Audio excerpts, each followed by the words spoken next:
أعوذ بالله من الشيطان الرجيم. بسم الله الرحمن الرحيم. بسم الله ما شاء الله لا يسوق الخير إلا الله. بسم الله ما شاء الله لا يصرف السوء إلا الله. بسم الله ما شاء الله ما كان من نعمة فمن الله. بسم الله ما شاء الله ولا حول ولا قوة إلا بالله. السلام عليكم ورحمة الله وبركاته. Waalaikumsalam warahmatullahi wabarakatuh. الحمد لله رب العالمين. الحمد لله الذي جعل الليل والنهار خلفة لمن أراد أن يذكر أو أراد شكورا. والحمد لله رب العالمين الذي ألف بين قلوبنا فأصبحنا بنعمته إخوانا. اللهم صل على سيدنا محمد طب القلوب ودوائها وعافية الأبدان وشفائها ونور الأبصار وضيائها وعلى آله وصحبه وبارك وسلم. أما بعد. Alhamdulillah, segala puji bagi Allah Subhanahu wa taala. Pada malam hari ini kita diizinkan oleh Allah Ta'ala untuk kita lanjutkan kajian rutin kita pada malam Ahad, yang mana pada malam Ahad yang lalu kita sudah membahas tentang zakat, dan sekarang insya Allah sedikit kita akan membahas tentang haji. Salawat serta salam kita haturkan untuk baginda Nabi besar Muhammad sallallahu alaihi wasallam. Mudah-mudahan kita semua dapat menghidupkan amalnya, sunnahnya, akhlaknya baginda Nabi besar Muhammad sallallahu alaihi wasallam, dan lisan kita tiada putusnya bersalawat untuk baginda Nabi besar Muhammad sallallahu alaihi wasallam, sehingga nanti kita layak untuk masuk surga bersama baginda Nabi besar Muhammad sallallahu alaihi wasallam. Amin ya rabbal alamin. Nabi kabar pelurus Nabi yang jamaah sehat nggih? Alhamdulillah. Allah Subhanahu wa taala masih panjangkan umur kita, sehatkan badan kita, luaskan rezeki kita sampai kita di bulan Syawal, yang mana bulan ini adalah bulan persiapan untuk para calon jamaah haji untuk bersiap-siap berangkat menjadi tamu Allah, berziarah ke makam baginda Nabi besar Muhammad sallallahu alaihi wasallam. Kemudian nanti akan berangkat di bulan Zulqa'dah, lalu kemudian menyelesaikan ibadah haji di bulan Zulhijjah. Kita doakan mudah-mudahan para jamaah haji kita yang melaksanakan ibadah tahun ini diberikan oleh Allah Subhanahu wa taala haji yang mabrur. Allahumma ja'al hajjahum hajjan mabrura wa sa'yahum sa'yan mashkura wa dhanbahum dhanban maghfura wa tijaratahum tijaratan lan tabur. Amin ya rabbal alamin. Insyaallah kita bahas sedikit tentang masalah haji, yang mana masalah haji ini adalah merupakan bagian penting karena dia adalah rukun yang keberapa? Rukun yang kelima dari rukun Islam. Karena suatu ketika datang malaikat Jibril kepada baginda Nabi sallallahu alaihi wasallam, dia bertanya, akhbirni anil Islam, wahai Rasulullah, beritahukanlah aku tentang Islam. Maka baginda Nabi menjawab, Islam itu adalah antasyhada an la ilaha illallah wa anna Muhammadar Rasulullah wa tuqimas wa anna Muhammadar Rasulullah wa tuqimas salah wa tu'tiyaz zakah wa tasuma Ramadan wa tahujjal baita man istata'ta ilaihi sabila. Jadi rukun Islam itu ada 5. Yang pertama syahadat, yang kedua mendirikan salat, yang ketiga zakat, yang keempat puasa, yang kelima haji. Dalam hadis yang lain baginda Nabi bersabda, bunyal Islamu ala khamsin. Islam itu dibangun atas 5 fondasi. Kalau 5 fondasi ini sudah dilaksanakan oleh seseorang, maka sempurnalah rukun daripada rukun Islam. Antasyhada an la ilaha illallah. Apabila engkau sudah mengucapkan la ilaha illallah wa anna Muhammadar Rasulullah, dan engkau bersaksi bahwa Nabi Muhammad itu utusan Allah, wa tuqimas salah, yaitu mendirikan salah, wa tu'tiyaz zakah, membayarkan zakat, wa tasuma Ramadan, puasa bulan Ramadan, wa tahujjal baita in istata'ta ilaihi sabila, dan engkau melaksanakan ibadah haji apabila engkau masuk dalam kategori orang yang mampu. Perhatikan, ibadah haji ini hukumnya adalah fardu dan dia adalah rukun daripada rukun Islam. Allah Subhanahu wa taala berfirman, walillahi 'alan nasi hajjul baiti man istata'a ilaihi sabila. Dan wajib bagi manusia hajjul baiti man istata'a ilaihi sabila, untuk melaksanakan ibadah haji bagi yang mampu menuju jalannya. Jadi wajib melaksanakan ibadah haji bagi siapa? Bagi yang mampu. Ingat, nanti kita akan jelaskan ukuran kategori orang disebut mampu. Jangan kemudian nanti beralasan saya tidak mampu Ustaz untuk melaksanakan ibadah haji, tapi kredit rumah bisa mampu, kredit motor mampu, shopping di epicentrum mampu, beli sepatu baru mampu, beli tas baru mampu. Berarti sudah termasuk orang yang mampu. Kemudian berikutnya, tadi sudah saya jelaskan baginda Nabi bersabda, buniyal Islamu ala khamsin, syahadati an la ilaha illallah wa anna Muhammadar Rasulullah wa iqamis salah wa ita'iz zakah wa hajjil baiti wa shaumi Ramadan. Jadi ada 5 rukun Islam yang tadi sudah harus kita penuhi. Bahkan baginda Nabi menyebutkan tentang orang-orang yang akan melaksanakan ibadah haji, man malaka zadan wa rahilatan tuballighu ila baitillahi ta'ala thumma lam yahuj fala alaihi an yamuta in syaa yahudiyan wa in syaa nasraniyan. Siapakah di antara kalian, kalau ada orang di antara kalian yang memiliki harta, yaitu berupa bekal untuk dia berangkat, warahilah, ongkos untuk dia naik melaksanakan ibadah haji, dan bekal yang ia bawa maupun ia tinggalkan untuk keluarganya, tuballighu ila baitillahi ta'ala, yang dengan bekal dan dengan biaya naik pesawat itu menjadikan ia sampai ke Baitullah, namun ia tidak lakukan. Jadi siapa yang punya bekal untuk dibawa pergi, bekal ditinggalkan keluarga, mampu untuk mengongkoskan dirinya berangkat haji, lalu tidak ia lakukan, fala alaihi an yamuta in syaa yahudiyan wa in syaa nasraniyan, maka orang seperti itu kalau ia meninggal dunia dianggap sebagai orang Yahudi atau sebagai orang Nasrani. Nah, nih ya, coba sekarang dipikir-pikir, masuk kategori mampu atau enggak? Nah, jadi tidak ada alasan sebenarnya untuk kita tidak mampu, karena kita selama ini punya 1000 cara untuk urusan dunia. Kenapa untuk urusan akhirat gak punya cara? Kemudian disebutkan juga wal istita'ah ayyamlikal insan ma yahtaju ilaihi fi safarin ila al-hajj dhahaban wa ruju'an min zad wa markub. Yang dinamakan mampu itu adalah apabila seseorang sudah memiliki bekal yang ia gunakan untuk berangkat maupun untuk pulang, juga bekal yang ditinggalkan kepada keluarganya, dan ia mampu untuk membiayai keberangkatannya naik pesawat, maka orang itu sudah termasuk dalam kategori orang yang mampu. Mungkin punya tanah, mungkin punya kebun, mungkin punya usaha, yang dengan usaha itu sudah cukup untuk kita dapat porsi haji lalu tidak daftar haji, lalu kemudian meninggal dunia, maka orang seperti itu mendapatkan ancaman meninggal dalam keadaan Yahudi atau Nasrani. Nah. Kemudian berikutnya, hal-hal yang perlu diperhatikan di dalam ibadah haji ya.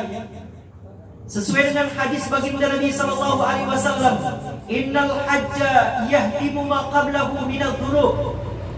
Sesungguhnya haji itu menghancurkan apa yang sudah dilakukan oleh seorang yang berhaji dari dosa-dosa dan maksiat. Jadi kalau kita merasa banyak maksiat, banyak dosa, usahakan supaya bisa haji.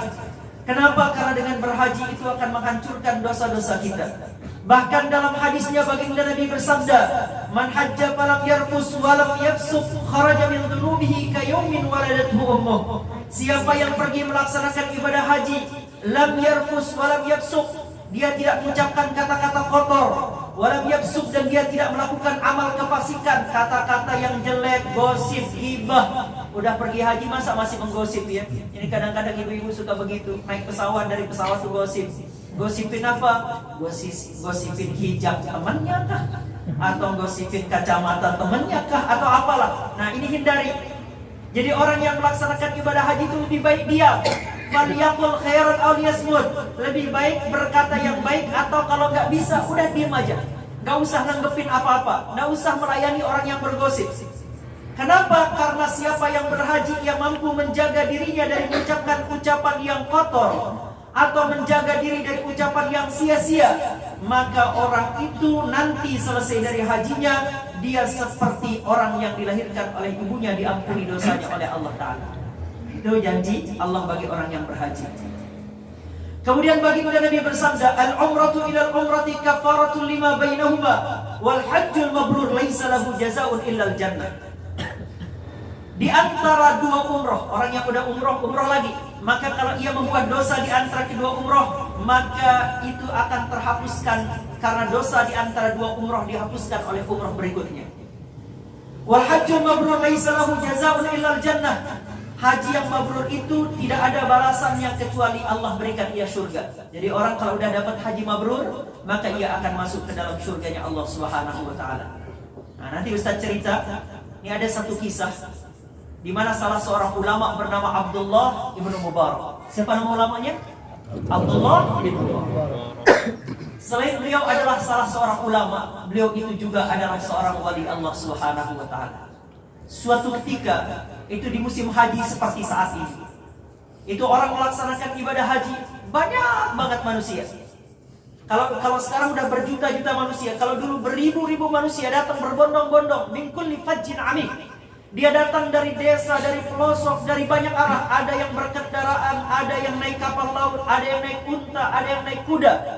Bahkan ada yang berjalan kaki seperti Uwais Al-Qarni, seperti Salman Al-Farisi. Ia berjalan menggendong ibunya dari Madinah ke kota Mekah sampai terkelupas kulit punggungnya. Uwais Al-Qarni dari Yaman membawa ibunya hampir 1.500 km, seperti 5 kali kita berkeliling Pulau Lombok. Dia bawa ibunya datang ke sana. Pada musim haji di tahun tersebut, seorang ulama bernama Abdullah bin Mubarak, itu ketika orang sedang melaksanakan ibadah haji, beliau sempat tertidur di malam hari. Begitu tidur, itu ternyata beliau melihat 2 malaikat turun. Lalu kemudian 2 malaikat itu berdialog. Kamu tahu nggak berapa banyak orang yang beribadah haji tahun ini? Maka malaikat yang satu menjawab, oh banyak sekali. Dia jumlahnya 700.000 manusia yang melaksanakan ibadah haji. 700.000 manusia melaksanakan ibadah haji. Lalu malaikat yang nanya tadi menjawab, tahukah kamu di antara mereka ada orang yang mendapatkan haji yang mabrur? Belum. Menurut kamu gimana? Saya sudah mendapatkan informasi bahwa dari 700.000 orang yang melaksanakan ibadah haji, tidak ada orang yang diterima ibadah hajinya kecuali 1 orang. Namanya Sa'id ibnu Muhafah namanya. Orang ini namanya Sa'id ibnu Muhafah, cuman dia yang mabrur, mendapatkan ibadah haji mabrur tersebut. Sisanya dari 700.000 orang yang melaksanakan ibadah haji itu nggak diterima sama Allah. Tapi sebab mabrurnya haji seorang yang bernama Sa'id ibnu Muhafah, maka Allah menerima hajinya 700.000 orang yang beribadah haji itu diterima, sebab diterimanya haji seorang yang bernama Sa'id bin Muhafah. Tapi Sa'id bin Muhafah nggak berangkat haji, cuman dia mendapatkan pahala haji mabrur. Maka terbangunlah si ulama tadi, seorang wali Allah Abdullah bin Mubarak, mendengarkan bahwa ternyata ada seorang yang mendapatkan haji mabrur bernama Sa'id ibnu Muhafah. Dan dia mendengarkan dialog malaikat mengatakan Sa'id ibnu Muhafah itu adalah seorang pemuda yang tinggal di sebuah negeri di kota Damaskus di Suriah. Maka selesai melaksanakan ibadah haji, sang ulama Abdullah bin Mubarak berangkat. Dia berangkat ke Damaskus untuk mencari pemuda yang bernama Sa'id ibnu Muhafah, yang mana pekerjaannya adalah sebagai tukang sol sepatu. Jadi kalau misalnya sepatu orang robek, putus, sendalnya mbak-mbak ini copot, dia yang perbaiki. Itu namanya Sa'id bin Muhafah, dia nabung. Akhirnya kemudian pergilah Abdullah bin Mubarak ke tempat di mana orang itu bernama Sa'id bin Muhafah. Dia nanya di sepanjang jalan, Pak, kenal orang namanya Sa'id? Oh, kenal di sana. Ternyata begitu cek, oh ternyata bukan. Itu bukan Sa'id, itu namanya Haji Sa'id. Nah, tapi Haji Sa'id gak hadir malam ini. Bukan yang ini. Cari lagi, sampai ketemulah dia dengan seorang tukang sol sepatu yang sedang perbaiki sepatunya orang. Lalu kemudian Tuan Abdullah bin Mubarak bertanya, Assalamualaikum wahai Tuan. Waalaikumsalam. Benarkah engkau yang bernama Sa'id bin Muhafah? Betul Tuan. Apa yang sedang kau kerjakan? Oh, saya sedang perbaiki sepatunya orang karena ini pekerjaan saya. Ada apa Tuan? Maka sang ulama wali Allah tersebut mengatakan, Anda mendapatkan salam dari para malaikat Allah Subhanahu wa ta'ala bahwa di antara 700.000 orang yang melaksanakan ibadah haji, hanya engkau yang mendapatkan ibadah haji mabrur. Selamat nggih, katanya. Maka terkejutlah Sa'id ibnu Muhafah, lalu kemudian ia menangis. Tuan, bagaimana mungkin saya mendapatkan haji yang mabrur sedangkan saya tidak berangkat haji? Saya cuma diam di rumah. Saya ingin sekali untuk berangkat haji. Bahkan setiap kali saya mendengarkan orang mengucapkan talbiyah, labbaik Allahumma labbaik, labbaik la syarika laka labbaik, innal hamda wan ni'mata laka wal mulk la syarika lak. Setiap kali saya dengarkan orang tarbiyah, saya menangis meneteskan air mata dan saya rindu ingin menjadi tamu Allah Ta'ala. Saya belum pernah melaksanakan ibadah haji, wahai Tuhan. Siapakah engkau? Maka kemudian Tuan Abdullah bin Mubarak menjelaskan, saya jelas-jelas mendengarkan malaikat mengatakan bahwa hanya engkau orang yang mendapatkan haji mabrur. Sebab hajinya engkau itulah seluruh orang yang melaksanakan ibadah haji diterima hajinya. Saya mau nanya, apa amalan engkau sehingga engkau mendapatkan haji yang mabrur? Maka berceritalah Abdullah bin Mubarak. Siapa? Bukan, si Sa'id bin Muhammad cerita. Wahai Tuhan, saya sudah lama menjadi tukang sol sepatu, lalu kemudian saya nabung. Saya menabung untuk saya dan istri saya untuk berangkat melaksanakan ibadah haji. Nabung. Sudah cukup bekal kami untuk berangkat melaksanakan ibadah haji. Tahu-taunya istri saya dalam keadaan hamil. Tapi saya akan tetap berangkat melaksanakan ibadah haji. Sampai suatu ketika istri saya yang hamil itu mencium bau masakan yang sangat menggugah selera istri saya. Namanya orang hamil pasti ngidam. Lalu kemudian dia mencium bau makanan yang enak itu. Sampai akhirnya karena saya cinta pada istri dan anak saya berangkat untuk mencari sumber makanan. Karena istri saya ingin makan makanan tersebut. Maka berangkatlah saya mencari di mana sumber bau masakan tersebut. Lalu sampailah saya di sebuah rumah, di mana di rumah itu saya melihat ada seorang nenek tua yang memiliki anak-anak yatim di dalam. Lalu kemudian ketika saya ketok pintu dibuka, ternyata ada anak-anak yang berkeliling menunggu masakan tersebut matang. Bau masakan itulah yang sampai nun jauh ke rumah saya. Ketika saya datang ke sana, saya katakan, wahai ibu, saya kesini karena saya mencium bau masakan yang sangat lezat dan istri saya juga dalam keadaan hamil. Ia ingin mencicipi masakan yang ibu masak. Maka kemudian dia mengatakan, Sa'id bin Muhammad katakan, saya ingin sekali mendapatkan masakan itu. Bolehkah saya membeli masakan itu untuk saya bawa pulang agar istri saya yang ngidam itu mendapatkan apa yang diinginkan. Lalu kemudian ibu tua yang ada di rumah itu yang memiliki anak-anak yatim di dalam rumah mengatakan, wahai Tuhan, ini halal bagi kami tapi haram bagi engkau. Maka kagetlah kemudian Sa'id bin Muhammad, wahai ibu, bagaimana mungkin masakan ini menjadi halal bagi anda, haram bagi kami? Maka kemudian terjawablah rasa penasaran Sa'id bin Muhammad. Perempuan tua yang memiliki anak yatim itu mengatakan, wahai anak muda, saya ini memiliki anak yatim yang sudah lama tidak makan, berhari-hari sudah menahan rasa laparnya. Sampai suatu ketika kami melihat ada orang yang melemparkan bangkai keledai yang mati. Jadi keledainya mati lalu kemudian ia tinggalkan dilemparkan. Maka kami kemudian mengambil daging keledai itu. Lalu kemudian daging keledai yang mati itulah yang kami masak. Ini halal bagi kami yang lapar daripada kami mati meninggalkan dunia ini. Dan haram bagi engkau wahai Tuhan. Maka kemudian mendengarkan cerita ibu tua itu, Sa'id bin Muhammad pulang. Lalu kemudian ia pulang, ia ceritakan kepada istrinya, wahai istriku, masakan lezat, masakan enak yang kamu cium baunya itu adalah bangkai keledai yang dimasak oleh seorang nenek tua yang dimasakkan untuk anak-anak yatimnya yang tidak makan beberapa hari. Apa jawaban dari istri Sa'id bin Muhammad? Kalau begitu wahai suamiku tercinta, karena dia belum makan orang-orang yang ada di sana, bagaimana kalau kita berikan seluruh tabungan haji yang akan kita gunakan untuk berangkat haji itu kita berikan kepada nenek itu dan anak-anak yatim yang ada di sana. Maka kemudian berangkatlah Sa'id bin Muhammad beserta istrinya. Dia ambil semua tabungan, tidak tersisa satu rupiah pun. Ia berikan kepada nenek tua itu. Lalu kemudian ia berikan kemudian kepada anak yatim yang ada di sana. Apa kata Sa'id bin Muhammad pada saat memberikan kepada nenek tua dan memberikan kepada anak yatim itu?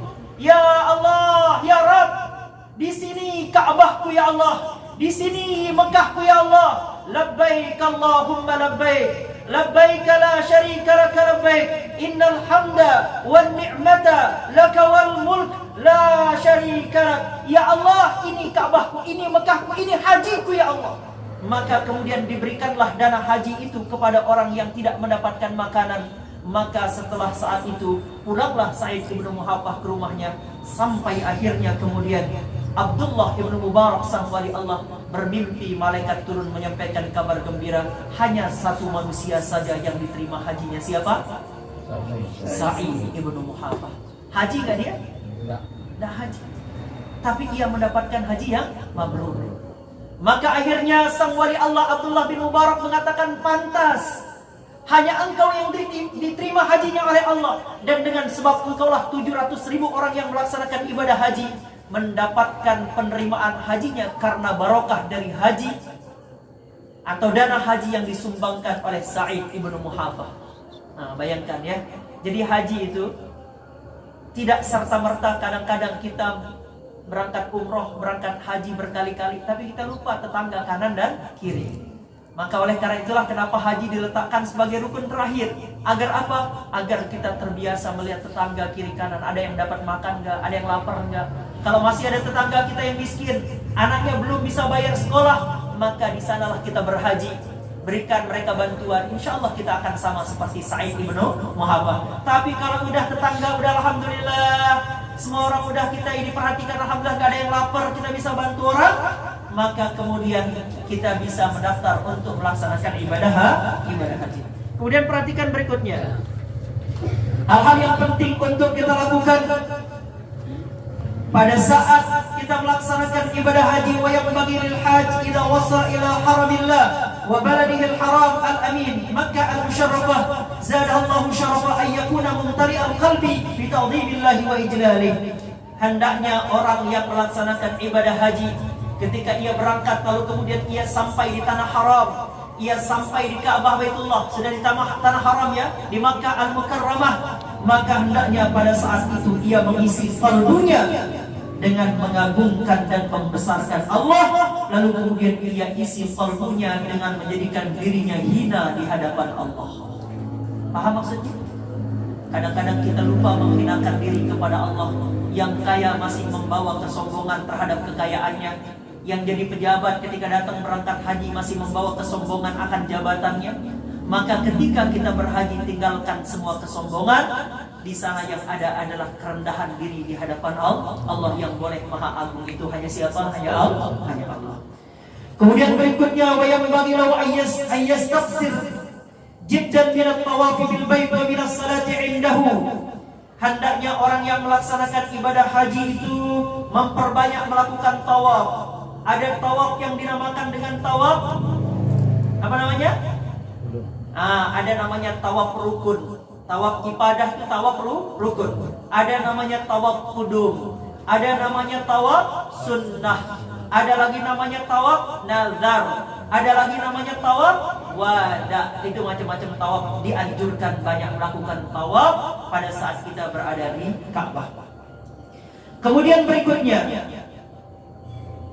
walyaksur min syurbi ma'i zamzam fa innahu khairu ma 'ala wajhi al-ardi kama qala 'alaihi salatu wassalam ma'u zamzam lima syuriba lahu wa innaha ta'amu ta'min wa shifa'u suqmin.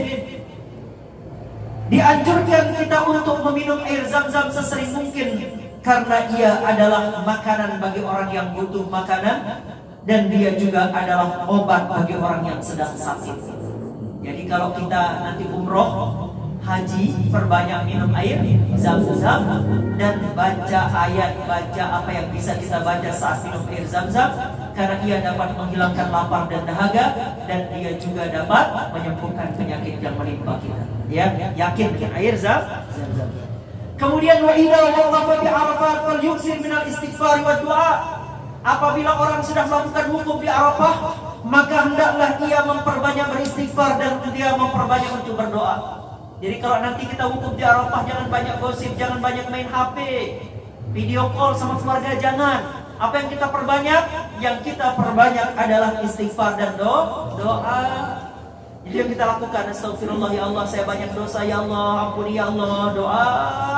Jadi zikir dan doa saat kita wukuf di Arafah. Dan yang namanya Arafah, Jabal Rahmah itu juga berada di Arafah. Bukit kasih sayang, tempat pertemuan Nabi Adam dan Siti Hawa adanya di Arafah. Kadang-kadang orang kita itu kalau sudah naik Jabal Rahmah, batu-batunya ditulis nama dia, nama kekasihnya. Kadang bawa kertas, tulisan kertasnya ditulis nama dia, nama kekasihnya supaya berjodoh. Kemudian banyak selfie dan banyak foto, bikin video di sana. Lupa hakikat kita wukuf di Arafah. Itu orang kita kebanyakan. Maka perbanyak istighfar, perbanyak zikir. Kalau ingin video, ingin foto, nanti pada saat sesi-sesi yang tidak ibadah penting. Kalau lagi ibadah penting, jangan lakukan banyak foto, banyak video. Nanti bisa ketinggalan barokah dari ibadah tersebut. Kemudian berikutnya, ayyakuna qasduhu mujarradan hajj baitillahi wa ta'dhimu hurmatihi. Hendaknya seorang melakukan ibadah haji itu dengan tujuan untuk berziarah ke Baitullah dan mengagungkan hal-hal yang dimuliakan Allah Ta'ala. Jangan nanti niat hajinya, saya pergi ke sana haji biar dipanggil Pak Haji, saya pergi ke sana haji biar nanti dapat foto-foto selfie. Jangan. Perbaiki niat kita. Apa niat kita kalau kita mau haji dan umroh? Nawaitul hajja wal umrata lillah. Atau panjangnya, nawaitul hajja wal umrata wa ahramtu lillahi ta'ala. Nah, jadi itu yang perlu kita lakukan. Ini sedikit gambaran tentang haji. Sekarang kita akan bahas tentang rukun haji. Tapi kita jawab azan dulu. Saya bahas rukun haji dan saya jelaskan apa makna yang terkandung di dalam rukun haji tersebut. Wallahu a'lam bishawab. Kita jawab azan.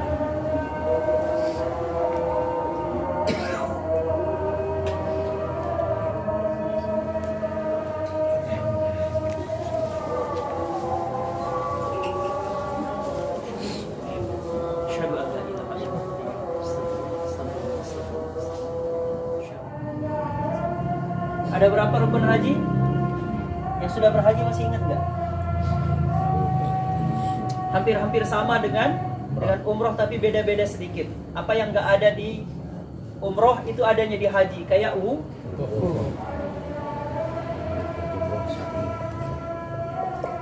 kemudian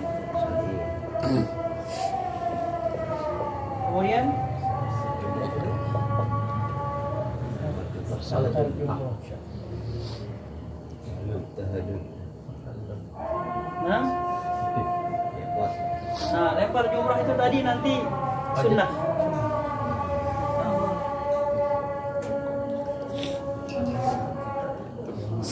Siap? Kita jelaskan sedikit,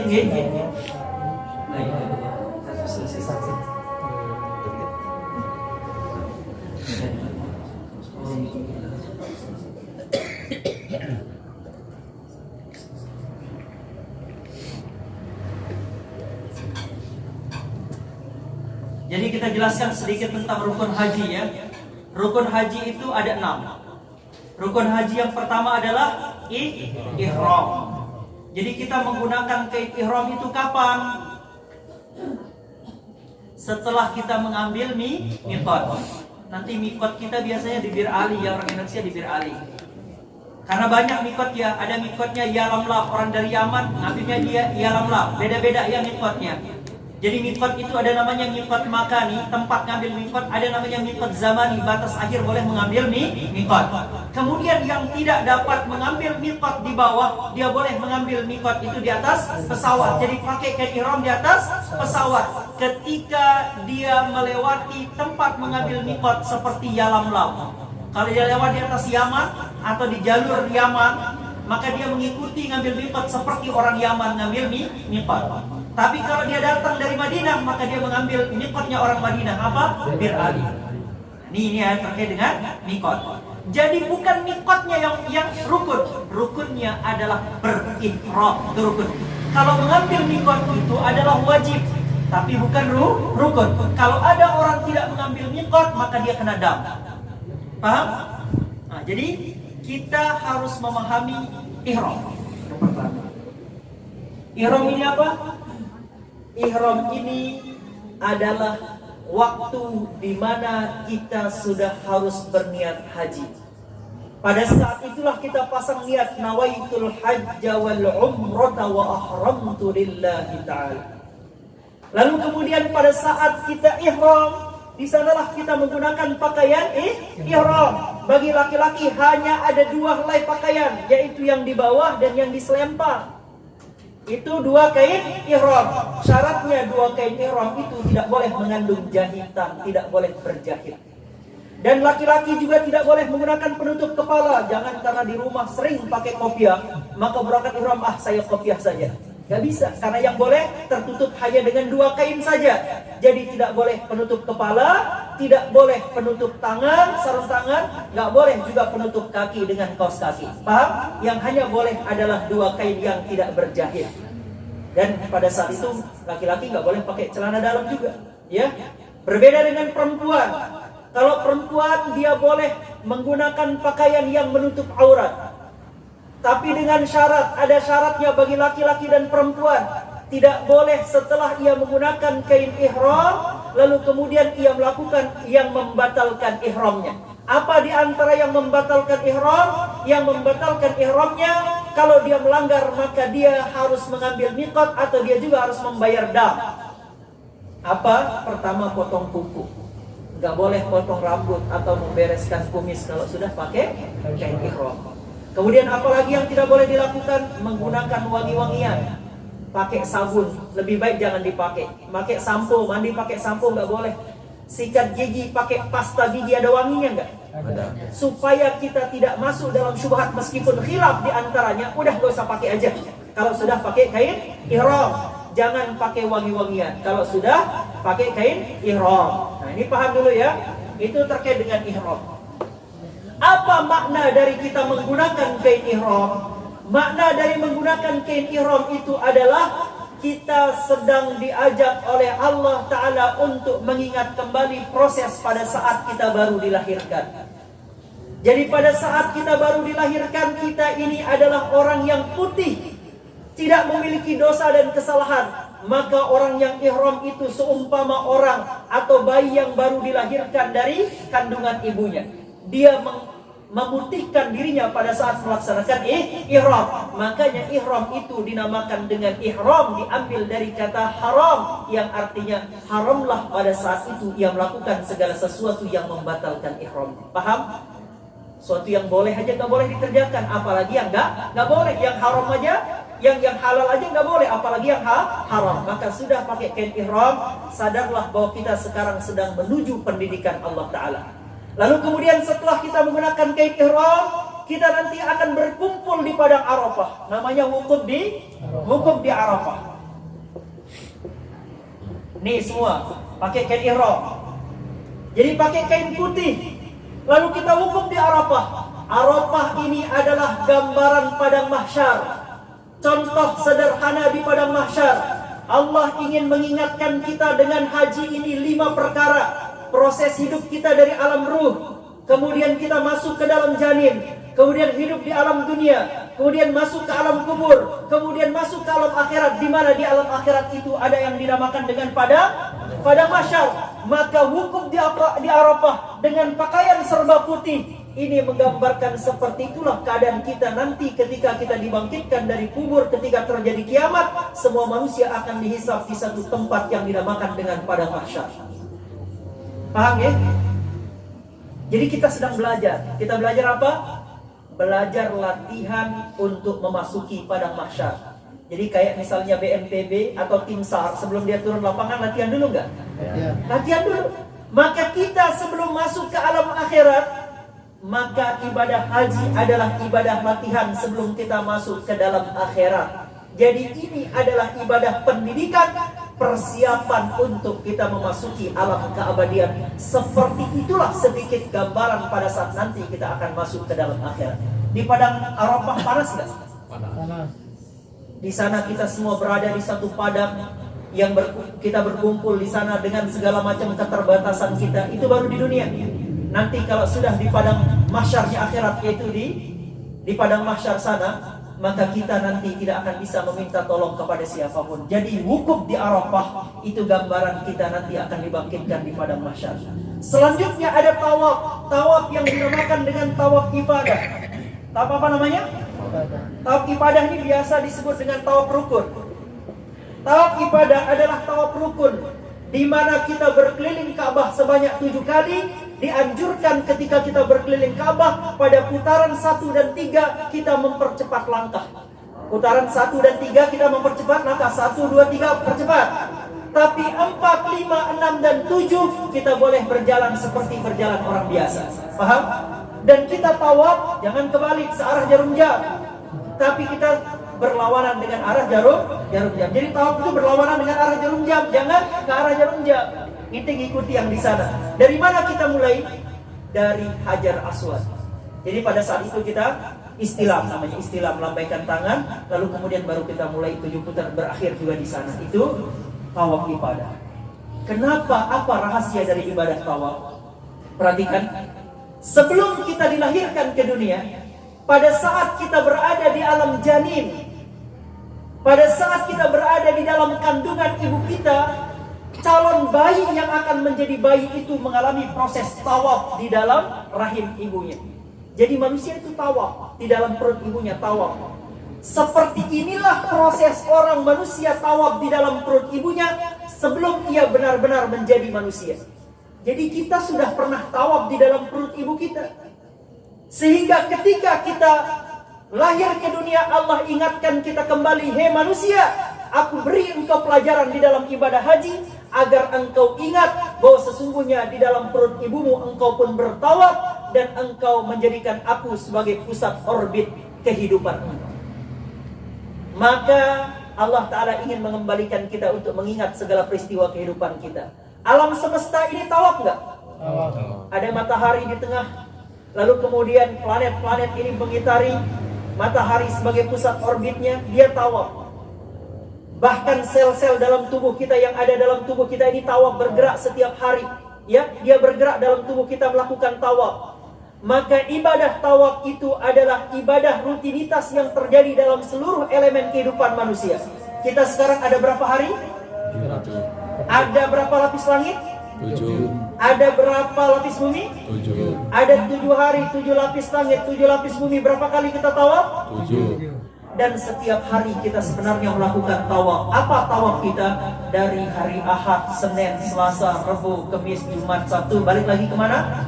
Senin, Selasa, Rabu, Kamis, Jumat, Sabtu. Terus kita tawaf. Kita berputar di dalam 7 elemen kehidupan kita. 7 lapis langit, 7 lapis bumi, 7 kali putaran tawaf. Maka Allah ingin mengingatkan kita dalam hidup engkau, jadikan aku sebagai pusat orbit kehidupan kalian, jangan jadikan yang lain. Paham? Ini Ka'bah.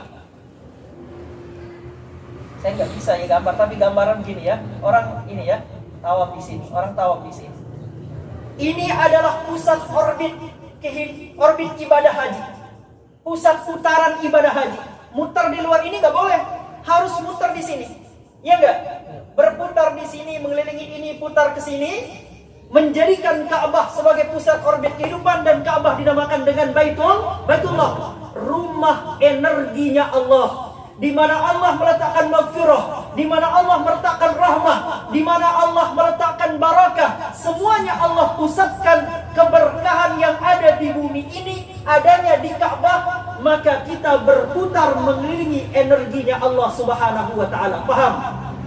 Sekarang saya tanya, apakah kita sudah menjadikan Allah sebagai pusat orbit kehidupan kita? Itu yang terpenting. Ada orang menjadikan harta sebagai pusat orbit kehidupannya. Kalau nggak ada harta dia nggak tenang, ya nggak? Dia bergantung sekali kepada harta. Ketika hartanya hilang karena tsunami, hilang karena gempa, hilang karena bencana alam, hilang karena sesuatu, maka orang itu akan stres. Kenapa? Karena dia menjadikan harta sebagai pusat orbit kehidupannya. Ketika ada orang menjadikan jabatan sebagai pusat orbit kehidupannya, pokoknya buat dia jabatan itu penting, nggak punya jabatan menjadi nggak penting. Ketika ia diambil jabatannya oleh Allah, hilang jabatannya dalam kehidupan dunia, maka ia akan stres. Kenapa? Karena yang ia jadikan pusat orbit kehidupannya adalah jabatan.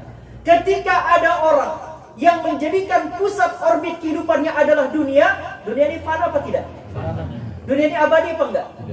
Dunia ini fana, yang maha kekal adalah Allah. Maka yang paling pantas dijadikan pusat orbit kehidupan hanyalah Allah. Maka jadikan dari Allah, untuk Allah, kepada Allah. Itulah kenapa kita sering baca zikir Bismillah wa billah wa minallah wa ilallah wa alallah wa fillah wa la hawla wa la quwwata illa billah. Bismillah dengan sebab Allah. Wa billah semua terjadi karena Allah. Wa minallah semua datang dari Allah. Wa ilallah semua akan kembali kepada Allah. Wa alallah semua terjadi atas kehendak Allah. Wa fillah semuanya dalam kekuasaan Allah. Wala haula wala quwata illa billah, tiada daya kecuali pertolongan Allah. Maka tawaf mengelilingi Ka'bah mengingatkan kita jangan jadikan dunia pusat orbit, tapi jadikan siapa? Allah. Karena semuanya fana, yang kekal hanyalah Allah. Makanya kalau kita menjadikan harta sebagai pusat orbit kita yakin gak punya harta pasti kita mati. Gak punya harta pasti stres, gak punya harta pasti susah. Nanti ketika benar gak punya harta pasti susah hidup. Tapi orang yang menjadikan Allah sebagai pusat orbitnya, hanya Engkau ya Allah. Harta dari Engkau, jabatan dari Engkau, semuanya dari Engkau. Ketika hilang semuanya, Engkau gak hilang ya Allah, Engkau kekal. Saya jadikan Engkau ya Allah sebagai tujuan dan pusat orbit saya ya Rabb. Maka Allah tidak akan hilang. Ketika yang lain hilang, kita nggak akan stres. Kenapa? Karena kita tidak akan kehilangan Allah. Nabi Muhammad meninggal nggak orang tuanya? Meninggal. Tapi Nabi Muhammad sukses nggak? Sukses. Karena pusat orbitnya adalah Allah, bukan orang tuanya. Nabi Yusuf dilempar ke dalam sumur. Dia kehilangan saudaranya, kehilangan orang tuanya. Tapi sukses nggak Nabi Yusuf? Karena pusat orbitnya adalah Allah. Dia tidak bergantung pada saudara, yang nggak bergantung kepada orang tuanya. Betul tidak? Nabi Musa alaihissalam ketika dihanyutkan oleh orang tuanya, gak bawa apa-apa, gak punya apa-apa, dia tinggal menjadi anak angkat Fir'aun bahkan. Tapi begitu mau dibunuh sama Fir'aun, hancur gak Nabi Musa? Karena dia menjadikan Allah sebagai pusat orbit. Siapa yang menjadikan Allah sebagai pusat orbitnya, maka dia tidak akan pernah kecewa dengan Allah Ta'ala. Oleh karena itu kalau sholat, zikirnya orang tasawuf, zikirnya wali-wali Allah kalau mau sholat, Ilahi anta maksudi waridhaka matlubi a'tini mahabbataka wa ma'rifatak. Ilahi Tuhanku, anta maksudi, engkau tujuanku, hanya engkau tujuanku ya Allah, gak ada yang lain, yang lain ini panas semua. Waridhaka matlubi, keridhaanmu yang kucari.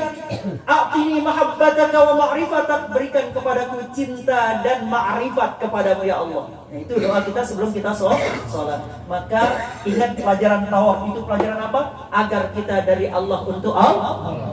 Kemudian berikutnya sa'i. Sa'i dari Safa ke Marwah sebanyak berapa kali? Ini mengingatkan kita akan sebuah peristiwa yang terjadi antara Nabi Ismail dengan ibundanya yang bernama Siti Hajar. Jadi ibundanya Nabi Ismail bernama Siti Hajar. Ketika Nabi Ibrahim mengasingkan Siti Hajar bersama dengan anaknya Nabi Ismail, pada saat itu Nabi Ibrahim tidak meninggalkan apapun, ditinggalkan di padang pasir. Bayangkan, karena perintah Allah. Maka kemudian Nabi Ismail menangis, dia nangis karena kehausan. Maka ibundanya Siti Hajar bolak-balik dari Safa ke Marwah nyari apa? Nyari apa? Pertama yang dicari oleh ibunda Nabi Ismail adalah air. Yang dicari apa? Air. Maka ia nggak ketemu air. Sehingga dia berlari-lari dari Safa ke Marwah sebanyak 7 kali. Dari Safa, Marwah, Marwah, Safa, Safa, Marwah, Marwah, Safa, terus bolak-balik 7 kali.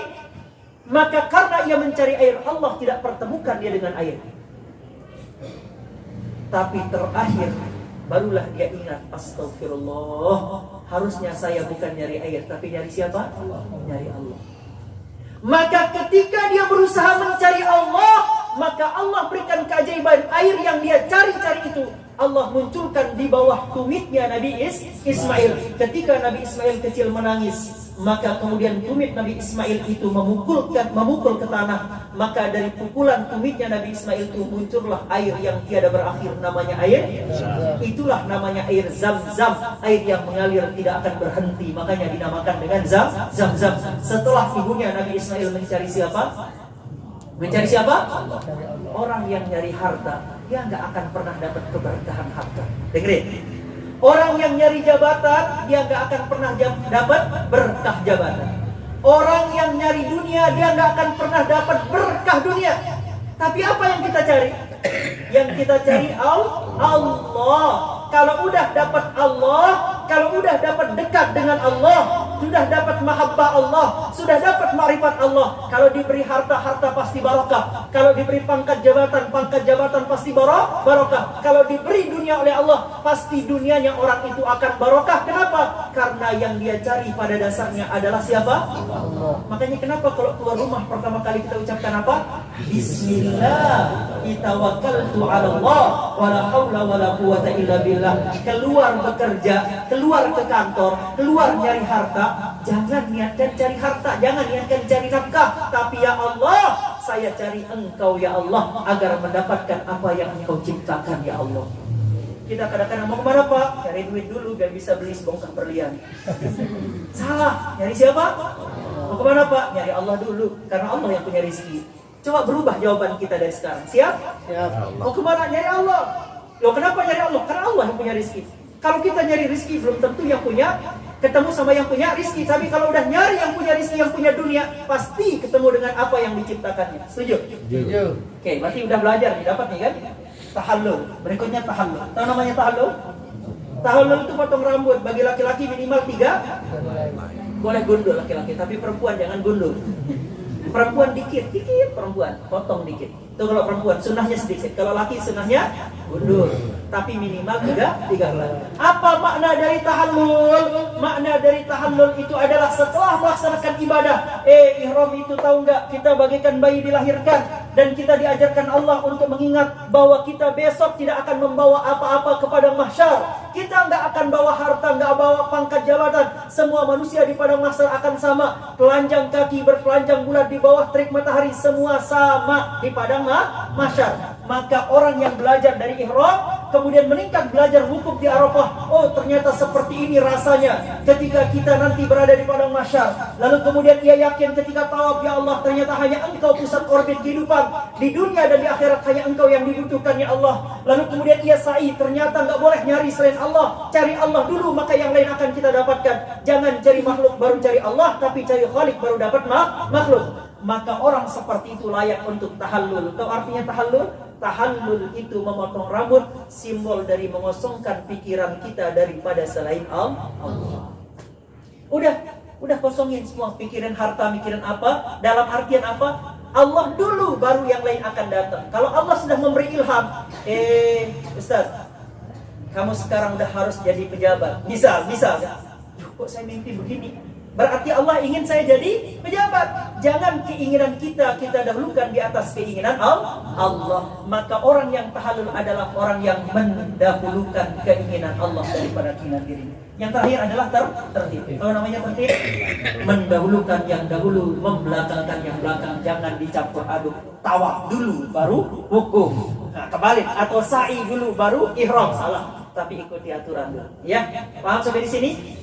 Alhamdulillah. Mudah-mudahan kita semua yang hadir ini segera menjadi tamu Allah, menjadi tamu Rasulullah SAW.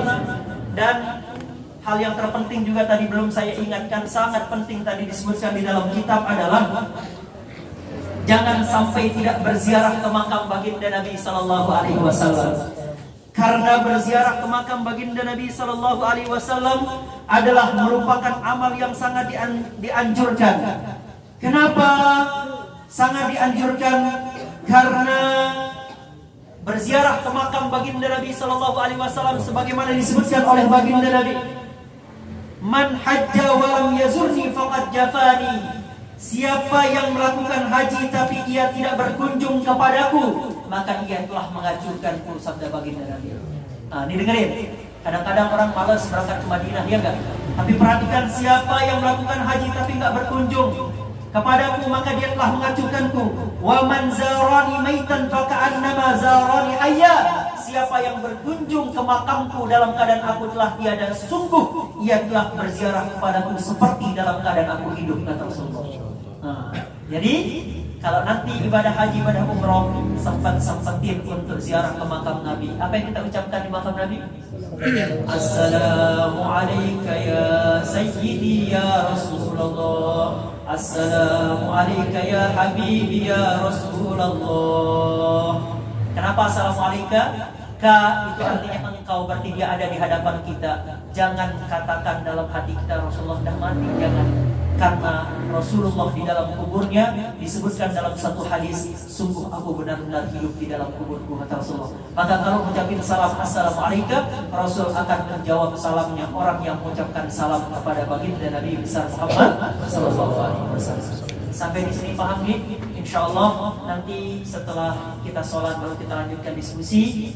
Kita sholat bersama-sama dengan sholat berjamaah, dan kita doakan mudah-mudahan jamaah kita yang belum hadir pada malam hari ini dimudahkan untuk hadir oleh Allah Subhanahu wa taala, yang sakit disembuhkan oleh Allah, dan mudah-mudahan kita dipanjangkan umur oleh Allah, diberikan rezeki yang luas oleh Allah, diundang menjadi tamu Allah, menjadi tamu Rasulullah sallallahu alaihi wasallam. Amin ya rabbal alamin. Dan Ustaz sampaikan, gak ada alasan untuk gak daftar haji ya.